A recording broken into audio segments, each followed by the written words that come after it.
Yesus. Urapi berkati seluruh umat di tempat ini Tuhan. Dengan kasih-Mu terus yang akan menuntun, mengajar kami melangkah hari demi hari, tahap demi tahap, bulan demi bulan. Tunjukkan kebaikan demi kebaikan dalam kehidupan umat-Mu Tuhan. Pelihara kami tahu kami tidak punya kekurangan apapun yang baik.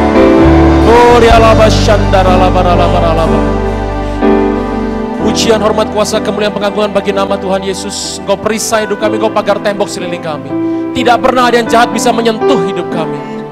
Di tengah goncangan-goncangan yang ada ini, kami mengerti kami aman dalam tangan Tuhan.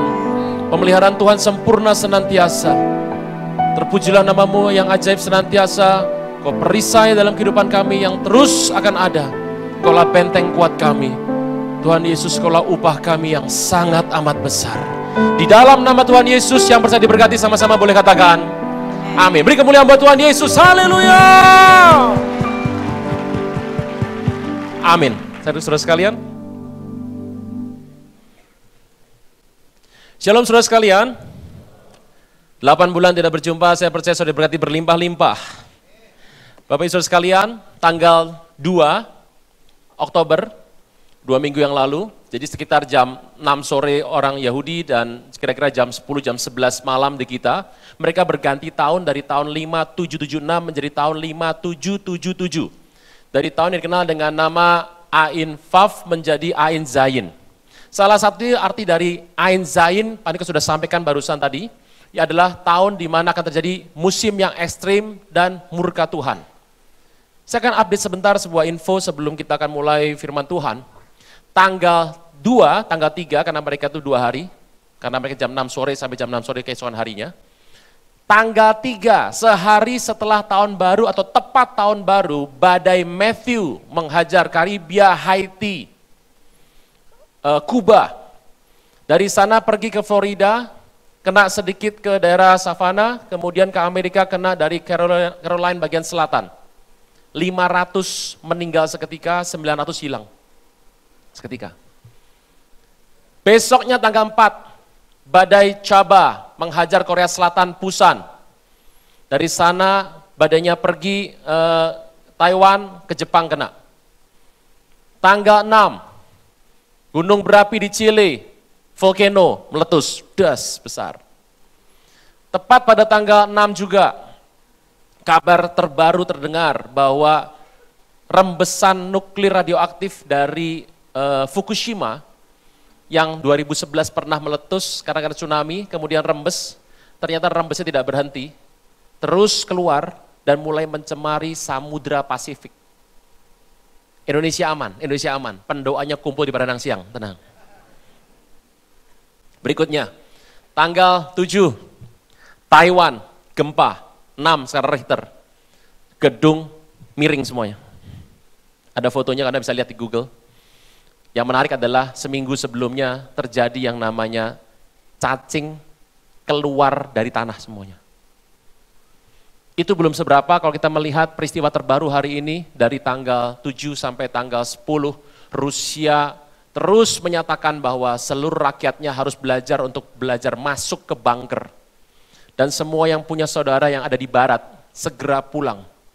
Karena pada waktu-waktu itu tanggal 8, tanggal 9, Rusia meninggalkan perundingan damai dengan Amerika mengenai masalah Suriah.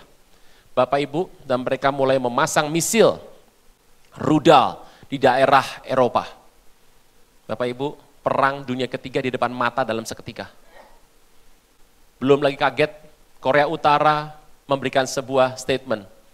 Kami akan membuat sebuah kejadian yang akan mengejutkan dunia pada bulan Oktober. Dengan cepat saja 1 minggu setelah tahun baru terjadi yang namanya bencana di mana-mana, malapetaka di mana-mana. Musim ini semakin ekstrim dan murka Tuhan sedang berjalan. Kita perlu perlindungan Tuhan. Yosua 20, kita buka firman Tuhan. Bapak Ibu, manusia perlu perlindungan. Nah, saya perlu beritahu, perlindungan itu menurut saya pribadi dibagi 3 golongan. Yang pertama adalah perlindungan yang Anda tidak perlu minta, berkat yang Anda nggak perlu minta, datang sendiri. contoh keselamatan. Anda nggak pernah minta keselamatan, Anda nggak pernah minta yang namanya lahir baru, Anda nggak pernah setting sebuah tanggal dan waktu tiba-tiba ada lahir baru. Itu datang langsung dari Tuhan, namanya anugerah. Berkat model seperti ini datang tanpa pernah diminta. Nomor 2, ada berkat yang Anda perlu doa. Contoh Hana, ibu dari Samuel, suami Elkana, dan mereka tidak punya anak, suaminya mulai mencari wanita lain, Penina, sudah sinetron sama. Dan tiba-tiba Hana sedih hatinya karena Penina mulai menjajah dia, dan dia berdoa sama Tuhan, nangis-nangis minta anak, dan Tuhan kasih anak banyak. Samuel yang pertama dia masih punya anak lagi. Jadi ada berkat yang datang karena doa. Alkitab berkata, kamu tidak memperoleh apa-apa karena kamu tidak berdoa. Jadi kalau mau memperoleh apa-apa harus apa? Nah itu dia, kata bersama saya doa. Nomor 3, tapi ada sebuah berkat, pola perlindungan Tuhan yang sifatnya otomatis. Jadi kalau Anda lakukan A, otomatis B. Lakukan A, otomatis B. Itu nggak perlu Anda minta, nggak perlu Anda bikin apapun. Kalau Anda sudah bikin A, otomatis B. Bicara otomatis, saya ini kesel kalau naik mobil ke sini. Di depan saya ada stiker. The real man use 3 pedals. Pria sejati pakai 3 pedal di mobilnya, alias mobilnya mobil manual. Masuk Bandung macetnya bukan main, masih pakai kopling, kakinya capek semuanya. Tapi itu adalah real man, pria sejati. Pria sejati biar capek jemput istri mau, amin? Bukan perempuan yang jawab. Biar capek Bandung macetnya luar biasa, pakai 3 pedal, kaki sudah capek, enggak apa-apa, pria sejati. Di bawahnya ada tulisan lagi. Rich man use 2 pedals. Pria kaya pakai 2 pedal. Mobil otomatis, pedalnya cuma 2, gas sama rem. Kalau saya suruh bikin stiker, saya tambahin lagi. Great man use 1 pedals. Pria besar pakai 1 pedal, tukang jahit. Yosua 20. Saya bacakan, berfirmanlah Tuhan kepada Joshua demikian. Kita harus banyak baca kitab Joshua. Kenapa? Ini peristiwa peperangan untuk meraih sebuah janji Tuhan. Ini tahap terakhir dari sebuah janji Tuhan. Katakan pada orang Israel begini, tentukan bagimu kota perlindungan. The cities of refuge. Yang telah kusebutkan kepadamu dengan perantaraan Musa, supaya siapa yang membunuh seorang dengan tidak sengaja, dengan tidak niat lebih dahulu dapat melarikan diri ke sana, sehingga kota-kota itu menjadi tempat perlindungan bagimu terhadap penuntut tebusan darah. Apabila ia melarikan diri ke salah satu kota tadi, maka haruslah ia tinggal berdiri depan pintu gerbang kota, beritahukan perkaranya pada para tua-tua kota. Mereka harus terima dia dalam kota itu dan memberikan tempat kepadanya, dan ia akan diam pada mereka. Apabila penuntut tebusan darah mengejar dia, pembunuh tidak akan diserahkan mereka dalam tangannya, sebab ia telah membunuh sesamanya manusia dengan tidak ada niat lebih dahulu, dengan tidak naruh benci kepada lebih dahulu. Seperti apa tuh Pak? Lagi menyabit gandum, ujung pisaunya lepas, ting, cerp, nancep kepala orang meninggal. Nggak ada benci, nggak ada niat. Yang salah siapa nggak tahu. Tapi Torah berkata mata ganti mata, gigi ganti gigi. Jadi mau sengaja nggak sengaja menurut Torah, yang pegang tadi sabitnya harus mati. Tuhan tidak mengubah apapun dari hukumnya, Tuhan hanya memberikan sebuah yang namanya sedikit kompensasi. Jadi kalau sampai ada orang tidak sengaja membunuh, Tuhan bilang tenang. Tuhan berikan kota perlindungan. Bagaimana ceritanya? Ayat 6. Ia tetap di kota itu sampai diadakan pada rapat jemaah itu diadili sampai imam besar yang pada waktu itu wafat. Maka barulah pembunuh itu boleh pulang ke kotanya dan ke rumahnya, ke kota dari mana ia melarikan diri. Orang Israel mengkhususkan sebagai kota perlindungan Kadesi di Galilea, perlindungan Naftali. 2. Syikam di perlindungan Efraim dan Kiryat Arba itulah Hebron. Di perlindungan Yehuda. Syikam nomor 2, Hebron nomor 3. 8. Di seberang sungai Jordan sebelah timur Jericho mereka menentukan Bezer di padang gurun. Nomor 4 Bezer. Yang tertinggi dari suku Ruben. Yang kelima Ramot di Gilead dari suku Gad. Yang terakhir 6 adalah Golan di Basan dari suku Manasye. Itulah kota yang ditetapkan bagi semua orang Israel, bagi pendatang-pendatang yang tengah-tengah mereka, supaya setiap orang yang membunuh seorang yang tidak sengaja dapat melarikan diri ke sana, jangan mati dibunuh oleh tangan penuntut tebusan darah sebelumnya dihadapkan kepada rapat jemaah. Bapak Ibu, menarik sekali. Jadi kalau orang Israel pada zaman itu mereka membunuh nggak sengaja, supaya mereka tidak dihukum secara Torah, Tuhan berkata karena nggak sengaja, tidak ada niat, Berarti dosanya beda sama dosa membunuh dengan sengaja. Kita tahu, pembunuhan berencana di Indonesia, pasalnya itu adalah seumur hidup atau mati. Penjaranya aja pakai maksimal 20. Karena berencana, itu pembunuhan yang paling keji. Hukumannya mati, turun sedikit seumur hidup. Soalnya saya Tuhan, tapi Tuhan berkata, ada saatnya orang sedang menyabit gandum, tiba-tiba terjatuh, orangnya mati, kena pisaunya, Tuhan bilang ini tidak berencana. Jadi orang itu harus boleh menyelamatkan nyawanya, dia dikasih 6 kota. Dia harus lari ke kota itu, dan ini menarik sekali, di Israel itu tanahnya berbatu. Bukan kayak di Bandung, semuanya berumput, hijau, bagus. Di sana itu semuanya berbatu, dan khusus kota 6 kota ini, itu jalannya dibikin 15 meter, highway, super highway 15 meter, dan alus, batu disingkirkan semua. Tujuannya apa? Kalau sampai ada orang membunuh gak sengaja, kerabat yang meninggal mengejar dia, dia bisa lari dengan cepat untuk pergi ke salah satu kota. 3 kota di timur Jordan, 3 kota di barat Jordan. Garis dari sungai Jordan di tengah. Apa tujuannya? Dia masuk kota itu, dan dia tidak boleh dibunuh oleh keluarga yang meninggal. Inilah kota perlindungan. Kata bersama saya, kota perlindungan. Bapak Ibu, kita akan bahas kota ini. Kita perlu perlindungan Tuhan hari-hari ini. Ini kondisi cuaca, kondisi dunia, ekonomi lagi digoyang. Pak, kemarin 2016 ini Pak belum akan berakhir Pak, bagaimana? Kita akan melihat sebuah peristiwa yang akan besar-besaran terjadi. Sudah mendengar kabar terakhir bahwa PBB meminta bahwa Yerusalem dibagi? Kitab Joel 3 sedang dipenuhi. Tuhan berkata, siapa yang membagi bangsa ini, kota ini akan kucerai beraikan. Dengan cepat saja mereka akan membagi Yerusalem. Kita akan nonton ini saja, kita akan lihat ini. Bagaimana kesudahan dari semua ini. Seperti yang kita sering dengar dan baca di firman Tuhan. Yang pertama kita lihat dulu ayat 7. Ayat 7 yang pertama. Bapak Ibu, ini kalau Anda lakukan ini, otomatis dapat berkatnya. Kata bersama saya, otomatis. Nah, nomor 1. Orang Israel mengkhususkan sebagai kota perlindungan adalah Kades di Galilea, di pegunungan Naftali. Kata bersama saya, Kadesh, Naftali. Kades atau Kadeshi diambil dari kata Kadosh atau kudus. Kades itu artinya kudus. Naftali artinya menang. Mau menang? Mau menang? Hidup kudus. Itu otomatis.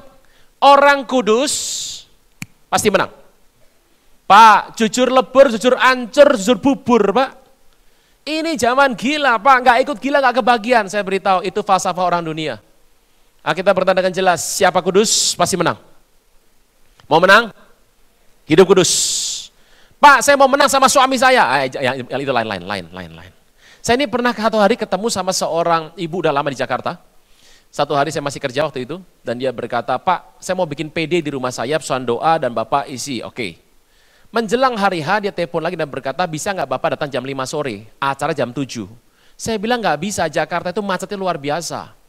Paling cepat saya datang setengah 7. Ibu ada apa mau ajak saya pagi-pagi ketemuan? Saya pikir mau ajak makan. Dia bilang, enggak, saya mau ada yang penting sekali cerita. Akhirnya saya datang secepat mungkin, datang lebih cepat. Saya bilang, ada apa Bu? Dia cerita banyak hal mengenai kehidupan keluarganya. Dan dia punya suami, anak Tuhan, cinta Tuhan, dan ke gerejanya rutin. Cuma ada masalah dengan matanya. Jadi suami ini punya matanya mata panci. Keranjang mah kampung Bapak Ibu, kalau kota mata panci. Mata dandang, wajan. Jadi dia tuh udah makan hati sekali ngelihat suaminya seperti ini. Ya. Saya bilang terus bagaimana? Nah tapi dia bilang suaminya ini punya satu kelebihan. Sebuah kelebihan dalam hidupnya, apa? Suaminya takut sama pendeta. Jadi kalau pendeta sudah marahin dia, suaminya bisa baik 2-3 bulan. Jadi ibu ini membuat persoalan doa di rumahnya setiap bulan. Tujuannya supaya suaminya belum sempat jahat, baik lagi. Nah, jadi dia bikin setiap bulan karena suami kalau dimarahin pendeta bisa baik 2-3 bulan. Saya bilang, terus ibu mau apa? Gini Pak, nanti ya kalau sudah kalau Bapak sudah khotbah, saya mau kasih Bapak ini bahan khotbah. Maksud ibu, Tujuannya kan satu Pak, saya bikin PD ini supaya suami saya takut dan menjadi baik sama saya. Gitu. Oh terus ini bahan khotbahnya dari ayat ini Pak. Nah nanti waktu khotbah Bapak sampaikan khotbah biasa saja Pak, tapi jangan lupa tatap mata suami saya, sampaikan firman Tuhan. Nah setelah itu dia akan baik Pak, kira-kira 2-3 bulan. Saya bilang mohon maaf Bu, saya nggak terima titipan. Aduh cerita banyak, saya bilang nggak bisa Bu, kalau ibu mau begini bisa, ibu ngomong sama Tuhan doa sekarang, kalau Tuhan ngomong sama saya kita akan lakukan firman seperti yang ibu sampaikan. Tapi macam-macam, akhirnya nawar. Gini aja, Bapak khotbahkan apa saja, masalahnya topik khotbah saya hari itu pengampunan. Nah kan repot. Jadi saya bilang gini, Bu nggak bisa. Dia tawar, dia bilang gini, Bapak sampaikan khotbah Bapak saja, 15 menit terakhir. Tolong sisipkan firman ini. Saya bilang nggak bisa Bu, sulit Bu. Baik, kalau Pak masih nggak mau, terakhir Pak tawaran saya, 1 menit terakhir. Saya bilang gini, sudah ke gereja setiap minggu, rajin toh, itu aja belum berubah, saya bilang. Bagaimana mungkin 1 menit bicara bisa berubah? Kecuali Tuhan mau ubah manusia bisa. Tapi ini orang sudah bertahun-tahun nggak berubah. Ibu berharap saya 1 menit bisa berubah? Dia bilang gini, Bapak tenang saja, Bapak khotbah biasa saja, 1 menit terakhir Bapak tatap mata suami saya, sampaikan 1 menit firman ini. Saya bilang mana bisa Bu kalau habis itu. Oh bisa, selesai acara Bapak pulang saja, saya yang teruskan di rumah nanti. Mau menang? Anda sebut Anda mau menang apa? Menang dalam segala hal pergumulan, manusia punya pergumulan masing-masing Bapak Ibu. Anda mau menang apa? Prinsipnya satu, begitu engkau kudus, engkau pasti menang. Kadesh, Naftali, kata bersama saya, Kadesh, Naftali. Kudus pasti? Nomor 2. Teruskan firman Tuhan. Dan Shikem di pegunungan Efraim, kata bersama saya Shikem. Efraim. Efraim artinya berbuah ganda, berbuah banyak. Saya berdoa hidup Anda subur. Apapun yang kau buat berhasil. Bikin usaha jalan, anak Anda semuanya berhasil. Saya mau beritahu, banyak kita berdoa, Tuhan saya mau menang. Tapi kalau kau gak kudus gak bisa menang. Karena ini pola berkat otomatis. Anda kudus, Anda menang. Mau berbuah banyak, ingin berkembang besar, terus kemana-mana, jawabannya satu, Shikem. Shikem itu artinya adalah shoulder. Pundak. Apa arti pundak? Pundak itu tempat untuk memikul. Kekuatan tuh di pundak. Siapa di sini kalau memikul barang di telinga? Telinga tuh kalau kena dingin ditutup. Kalau enggak kering bisa patah itu. Anda kalau ke tempat yang dingin, telinga kan ditutup. Itu rawan sekali bisa patah itu. Shoulder bicara kekuatan. Kalau engkau kasih kekuatanmu sama orang-orang yang membutuhkan, saya beritahu, hidupmu akan berkembang. Sebuah contoh, Bapak Ibu. Beberapa tahun yang lalu, istri saya perlu operasi mata. Dan saya bilang kalau soal mata jangan macam-macam lah, sudah langsung saja. Dana bagaimana? Saya bilang dana nggak usah dipikirkan, tugasnya kamu adalah persiapan diri, kita cari dokternya, biar seminar dulu, mau bagaimana tindakannya, setelah itu baru dioperasi. Tapi sayang dananya ada, nggak usah ngomong dana, karena dana urusan saya. Kamu saya antar, jadi semua saya antar, saya temani sampai selesai. Saya itu kalau urusan istri saya antar sendiri loh. Kenapa? Dia nikah sama saya supaya nggak stres. Kalau dia nikah sama saya stres, visi saya gagal. Amin para ibu. Saya nggak ngomong bapak lu ya, ibu dulu. Bapak-bapak harus dengar. Kalau istri Anda menikah sama Anda dan dia stres, saya mau beritahu, yang gagal Anda. Dan saya temani dia.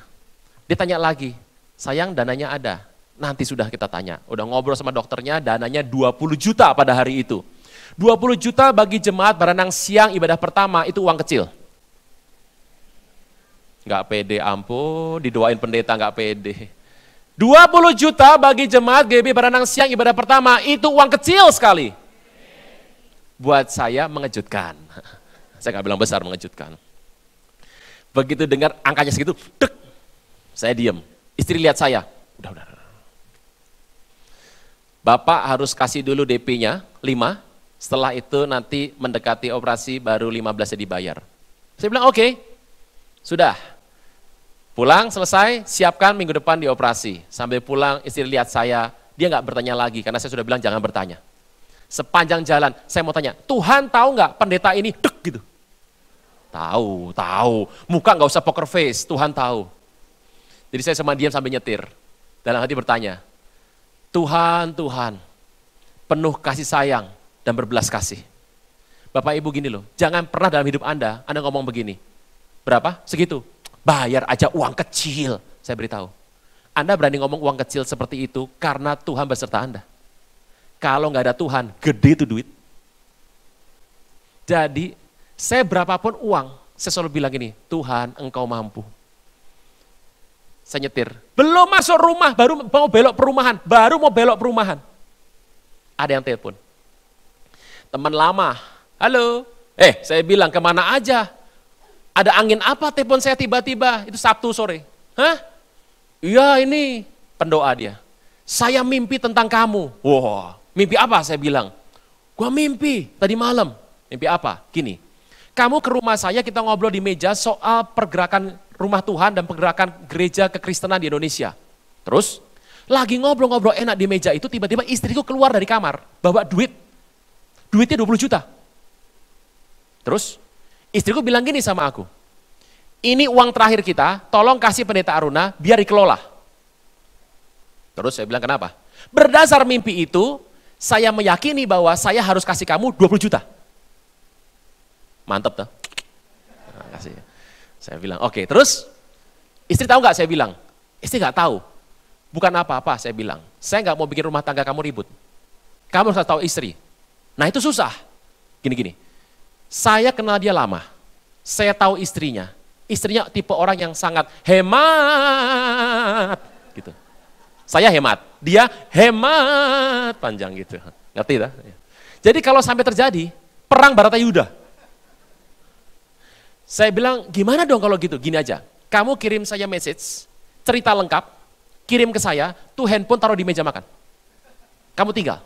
Biar dilihat. Oke, dia kirim message, ceritanya panjang, taruh di meja.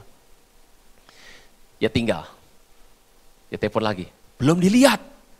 Ya sudah, gak apa-apa. Dia pergi. Tinggal mandi. Malam dia telepon. Udah dilihat. Terus gimana? Pas dibaca taruh lagi. Oh ya sudah, saya bilang terserah lah sudah. Hari Minggu saya ibadah melayani firman Tuhan dan kami pulang sudah agak malam sama istri. Tengah jalan, Minggu malam dia telepon lagi. Puji Tuhan Pak, sudah dilihat. Terus di mobil tadi pulang tiba-tiba istri saya bisa bilang gini, lu sudah transfer belum? Transfer apaan? Itu kan janji sama pendeta Aruna, kasih dong. Transfer, janji ya janji, cepetan transfer. Dikirimlah 20. Masuk rekening saya, cekrek, masuk. Jadi kalau dikirim 20 yang saya pakai berapa? Kelamaan, ayo Bapak Ibu. Kalau dikasih 20 yang saya pakai berapa? 18. Duanya dipakai untuk persepuluhan. Jangan belagak lupa. Bapak Ibu, saya berikan tips sebentar ya. Renungkan omongan ini. Kalau Anda punya gandum, itu ada gandum yang Anda bisa bikin roti dimakan, ada gandum yang Anda tabur lagi, benar nggak? Jadi kalau dapat berkat jangan semuanya dimakan, persiapkan nabur lagi. Anda yang bisnis juga tahu, kalau dapat untung dibagi buat dividen, tapi yang sisanya diinvest kembali supaya perusahaannya tambah maju, kan gitu. Oke, Bapak Ibu, saya tuh ngelihat ini uang, ini bibit unggul, ini bibit beras wangi kayak pandan, ratu lele. Jadi saya memutuskan begini dalam hati, ini berkat, ini bukan berkat biasa. Saya bisa dapat berkat yang lain, tapi ini bibit luar biasa. Sayang kalau bibit yang luar biasa, saya makan. Saya putuskan uang itu saya bagi 4. Saya telepon dia. Saya akan invest di sebuah tempat. Kamu mau apa? Jadi pengusaha, ya mau apa? Saya gak butuh apa-apa kok. Ada duit semua, dana ada, butuh apa? Enggak, saya mau investkan di sebuah tempat yang atas nama kita berdua. Enggak usah lah pakai nama kamu aja. Enggak, kamu kan mimpinya kita berdua yang invest. Saya bilang, kamu apa anakmu? Ya anak saya masih SMP. Terus mau apa? Anakku pengen masuk ke sekolah ternama di Jakarta, nomor 1 di Jakarta. Nah, terus ya nanti kalau sekolah itu mau ke Singapura, dia sebut universitinya, sampai kaget. University di Singapura itu cuma terima dalam satu grup 2 orang. Bayangkan persaingan se-Jakarta, se-Indonesia dia cuma terima 2. Khusus untuk yang fakultas itu. Saya bilang, oke, untuk masuk sampai juara dan sampai tingkat yang tinggi kita butuh berkat Tuhan. Kita butuh hikmat Salomo. Saya cari teman saya yang lagi bangun bait Salomo. Ada seorang teman saya lagi membangun bukit doa Salomo. Uangnya saya invest ke sana. Atas nama kami berdua. Terus jadi apa kata teman saya? Tenang, tunggu saja saya bilang. Anakmu sekarang pinter gak? Pinter sih. Ranking berapa? 20 di kelas. Ya sudah tunggu aja. Belajar yang benar, doa yang benar. Doakan tiap hari. Saya nggak tahu apa akibatnya, bagaimana ini proses berjalan. Tapi dia ujian UN. Ujian UN, anak ini menjadi anak 5 besar Jakarta.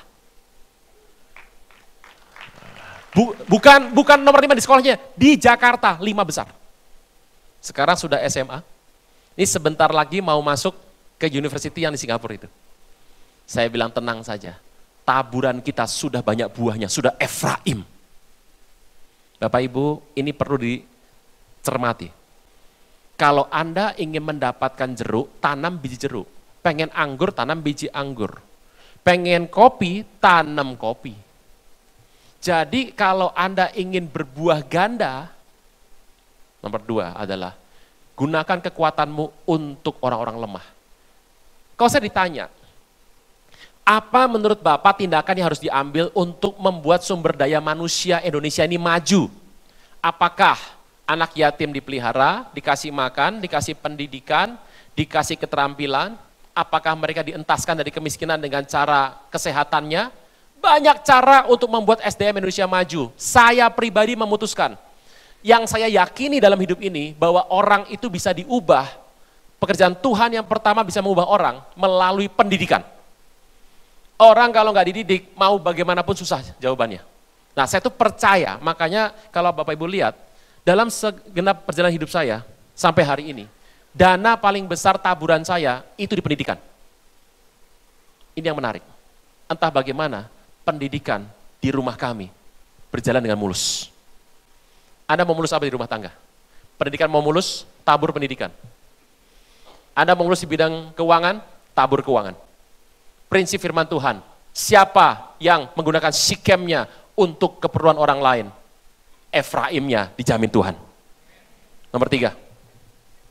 Dan Kiryat Arba itulah Hebron di pegunungan Yehuda. Kata bersama saya, Hebron, Yehuda. Yehuda artinya memuji, menyembah Tuhan. Hebron artinya adalah koneksi, hubungan. Orang yang suka memuji Tuhan, otomatis hubungan sama sorga terbuka. Bapak Ibu, orang tuh kalau ketemu sama orang beradu, biasanya lihat backing. Makanya sering Anda dengar Anda kalau ribut sama orang, orang bilang gini, belum tahu siapa saya.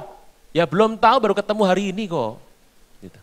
Bapak Ibu, kalau engkau pengen punya hubungan sama sorga, engkau perlu memuji Tuhan. Kata bersama saya, Hebron. Hebron itu memuji, berhubungan, koneksi. Yehuda itu menyembah.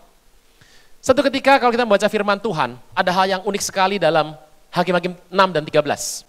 Jadi satu hari, Gideon itu kondisinya minder.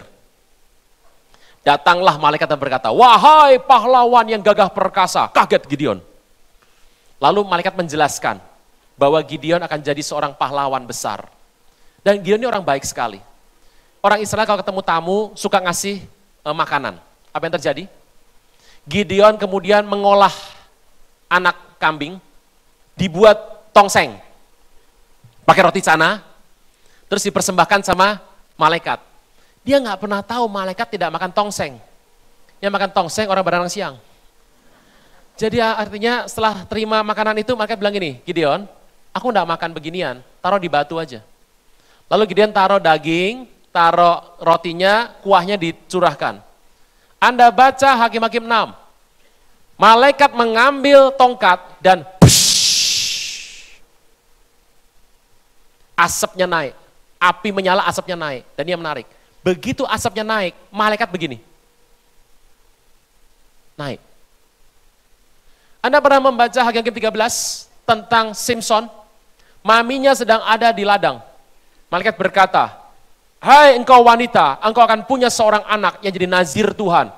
Anakmu akan jadi anak yang kuat sekali, kekuatan luar biasa. Anakmu gak boleh kena bangkai, anakmu tidak boleh minum anggur, rambutnya gak boleh dipotong. Maminya saking kagetnya, lupa semua. Pas bapaknya pulang, istrinya cerita. Soalnya bilang, bagaimana cara mendidiknya? Maminya bilang, aku lupa. Panggil malaikat, kita berdoa lagi. Mereka berdoa, datang malaikat lagi. Hakim 13 Anda baca nanti. Malaikat cerita begini. Setelah itu, Manoah berkata, oke malaikat terima kasih, sebentar ya, aku bikinkan gulai. Dia olah kambing, gulai, roti, dia kasih ke malaikat. Malaikat bilang, aku enggak mau makan. Terus taruh di batu. Dia ambil tongkat dan berkata, pshh, api keluar, asapnya naik. Malaikatnya seperti ini, masuk, naik ke atas. Saya baca, ternyata malaikat itu kalau datang ke muka bumi, gak seperti manusia. Manusia itu kau datang dan pergi sesuka hatimu. Lagu zaman dulu. Malaikat naik dan turun lewat media yang namanya asap persembahan. Sebuah asap yang naik ke hadapan Tuhan, persembahan. Bapak Ibu, kita, DNA kita adalah pray, praise, and worship. Kita percaya menyembah Tuhan tuh asapnya naik. Makanya kalau Anda pengen punya hubungan sama sorga, banyak nyembah. Kenapa? Menyembah tuh membuka alur sorga bumi. Kita kalau minta berkat kan kayak Doraemon. Semua mau, ya hayang kabeh. Semuanya mau. Tuh malaikat kalau bawa berkat banyak sekali. Tuhan bilang, malaikat kirim. Bawa banyak. Malaikat itu kalau datang lewatnya asap penyembahan. Dia lihat, waduh, asapnya kecil. Jalurnya kecil, titian rambut dibelah 7. Jadi malaikatnya sirkus. Belum lagi nyembah. Lagi nyembah Tuhan. Hadiratmu. Kunci mana ya? Yesus, kau jemuran udah turun belum? Hujan di luar nih. Orang lagi nyembah mikir jemuran, mikirnya kunci. Ini lagi nyembah Tuhan, lagi begini. Ngantuk. Anda tahu yang terjadi dalam alam roh? Itu seperti asapnya putus. Bayangkan malaikat bawa banyak barang, asapnya putus. Mereka bilang, nyabung nyawa. Mending pulang ke Pendeta Aruna aja. Ini kalau kita berdoa, orang jarang nyembah, jarang muji Tuhan, terus doa sama Tuhan. Tuhan bilang, oke, malaikat kirimkan semua yang dia minta. Malaikat ngomong sama temannya. Lu aja deh yang pergi, gue gak berani. Mereka bilang, enggak, gue gak berani, lu aja, kemarin nyabung nyawa soalnya. Bapak Ibu, orang yang menyembah Tuhan, dia punya koneksi sama sorga. 4. Dan di seberang sungai Jordan ayat 8 sebelah timur Jericho, mereka menentukan Bezer di padang gurun, dataran tinggi dari suku Ruben. Kata bersama saya, Bezer. Bukan Bezer teh sering ke toilet. Bezer dan Ruben, kata bersama saya Ruben. Bezer artinya fortress atau benteng. Ruben, Ra'ah Bene artinya adalah lihatlah anak ini. Orang yang dipandang sama Tuhan, dilihat sama Tuhan, hidupnya bagian dalam benteng. Siapakah aku ini Tuhan? Apa? Jadi orang yang dipandang sama Tuhan dalam benteng hidupnya. Masih ingat Laban sama Yakub? Yakub bawa anak istrinya, semua gundiknya, dia bawa kambing domba yang masih kecil, bujang-bujangnya dibawa, dia lari dari mertuanya Laban. Laban mendengar kisah ini, dia kerahkan pasukan untuk mengejar Yakub. Yakub pasti mati itu. Dikejar sama Laban, mertuanya sama pasukan. Tapi malam hari sebelum Laban ketemu sama Yakub esok harinya, Tuhan datang dalam mimpi kepada Laban dan berkata, Laban, besok ketemu Yakub toh? Iya Tuhan. Kamu boleh marah, tapi jangan pernah mengata-ngatai Yakub karena dia telah kuberkati. Labannya langsung mengkeret. Ciu. Besok dia ketemu sama Yakub. Dia bilang sama Yakub gini, Yakub, apa perbuatan kamu ini? Membawa anak-anakku dan cucuku semua hartaku untuk lari. Untung Allah yang disegani Abraham dan Ishak, nenekmu dan ayahmu, datang padaku sehingga aku tidak berani ngapa-ngapain kamu. Perhatikan baik-baik. Kalau engkau dan saya jadi orang yang diperhatikan Tuhan, yang melekat sama Tuhan, hidupmu dan hidup saya dalam benteng Tuhan. Tidak ada yang bisa sentuh. 5. Dan Ramot di Gilead dari suku Gad, kata bersama saya, Ramot, Gad. Gad itu beruntung, artinya. Ramoth, tempat yang tinggi. Mau beruntung? Mau beruntung? Beruntung tuh begini loh. Situasi Anda nggak pernah berharap, tiba-tiba semua situasi menguntungkan Anda. Nangkap ya? Dalam situasi orang repot segala macam, Anda nggak buat apa-apa, tiba-tiba Anda beruntung. Saya percaya banyak orang Indonesia suka kasih nama anaknya Untung. Bejo, orang Jawa Teh bilang. Hoki, orang Chinese bilang. Mau beruntung? Naik tempat yang tinggi. Ke dagu Pak, bukan dagu. Ini menara doa. Orang sering menyembah Tuhan, naik menara doa. Hidupnya pasti beruntung. Beruntung artinya begini, Anda nggak pernah berharap, Anda nggak pernah merencanakan, tidak ada strategi, tapi sepertinya semua kejadian alam itu membuat Anda mudah. Sepertinya hidup Anda, dalam apapun Anda berjalan, semua menguntungkan Anda. Itulah hidup yang diberkati. Terakhir. Dan Golan di Basan dari suku Manasye, kata bersama saya, Golan, Basan, Manasye. Golan artinya bersuka cita, rejoice. Basan artinya tempat yang subur, fertile area, tempat yang sangat menghasilkan. Mau menghasilkan? Usaha di sini berhasil, Anda buka lahan sana berhasil, hidup Anda juga berhasil, itu Basan. Syarat satu, Golan, bersuka cita. Tapi Golan hanya bisa dapat kalau Anda Manasye. Manasye artinya melupakan. Kalau Anda melupakan semua kepahitan, melupakan semua kesakitan, kekecewaan, Anda mulai lupakan. Seperti Yusuf melupakan semua peristiwa masa lalunya. Maka dia bisa bersuka cita sama Tuhan. Bersuka cita ada sebuah pilihan Bapak Ibu. Sukacita bukan karena perasaan, itu pilihan. Engkau melihat semua yang gak baik, engkau melihat ada banyak orang yang mulai mengincar Anda berusaha melupakan itu semua.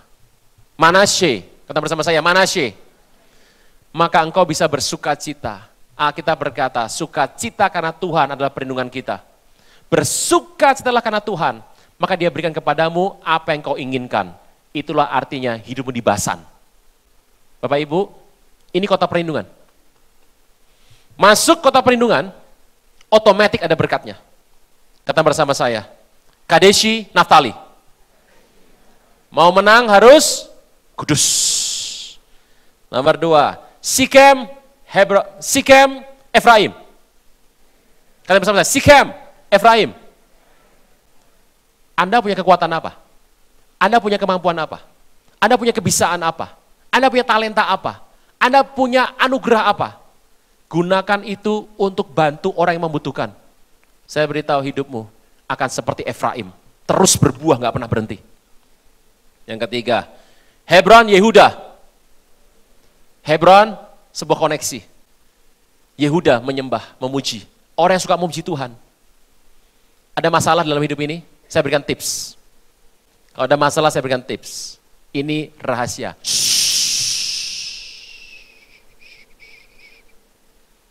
Jangan tahu yang lain. Kalau ada masalah, jangan begini. Tuhan, bertindak adil dong. Masa nggak ngelihat? Kadang-kadang, kalau ada masalah, jangan bilang gini, Tuhan, lepaskan aku. Sudahlah, Tuhan tuh lihat kok. Tuhan apa tadi? Saya berikan tips gaya opa Abraham sama engkong Daud. Kalau ada masalah, dia lihat ke langit, dia nyanyi. Bila ku pandang bulan dan bintang, Pak musik boleh kembali.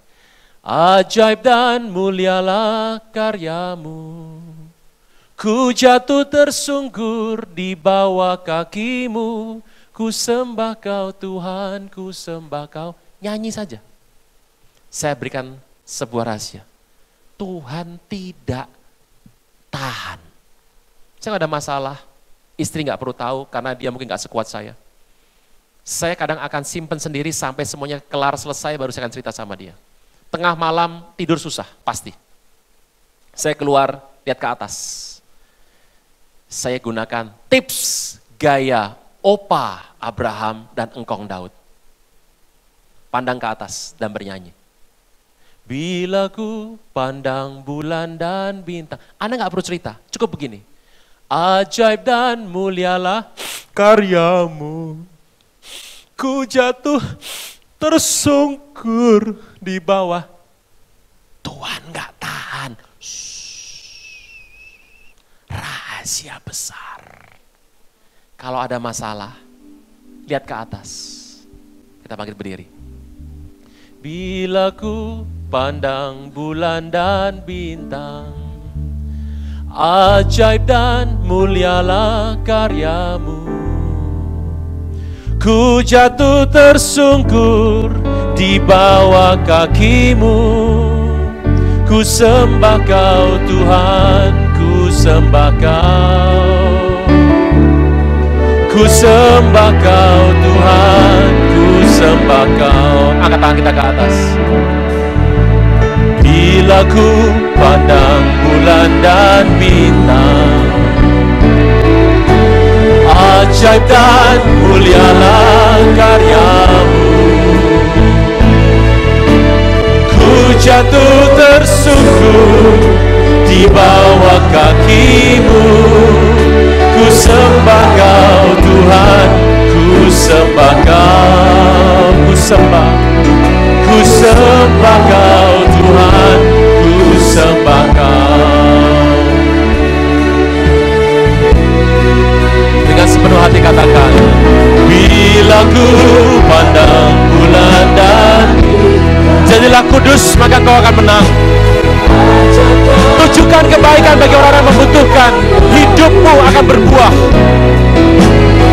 Banyak menyembah Tuhan.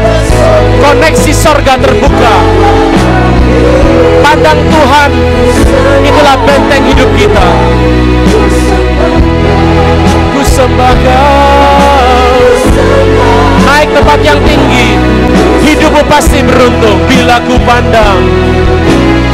Bila ku pandang bulan dan bintang, ampuni, lupakan yang lalu.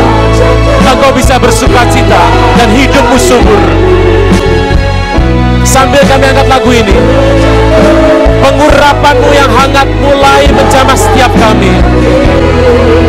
Ku sembah kau Tuhan, ku sembah kau. Ku sembah kau Tuhanku. Biar musik saja.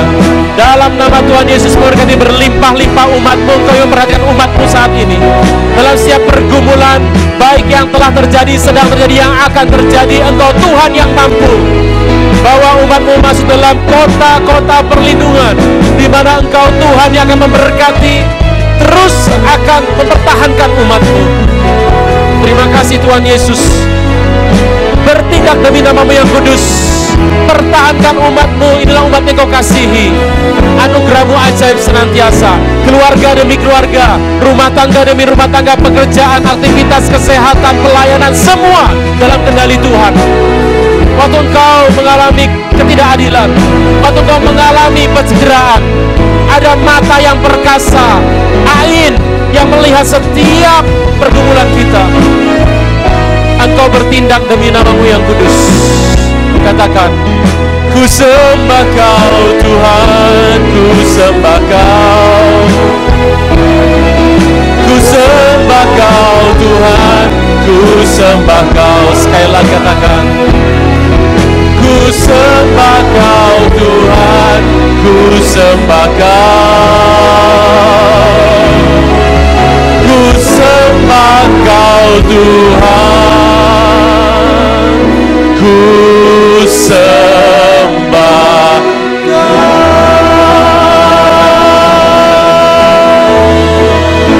Di dalam nama Tuhan Yesus, yang percaya boleh katakan amin. Haleluya. Silakan duduk kembali saudara dikasih Tuhan Yesus.